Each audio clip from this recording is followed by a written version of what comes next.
This is the X and Y axis. This plate right here seems like it's bent in the middle and it's binding, causing the noise that we're seeing.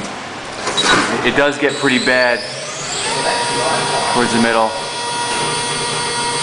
There's a lot of vibration in it.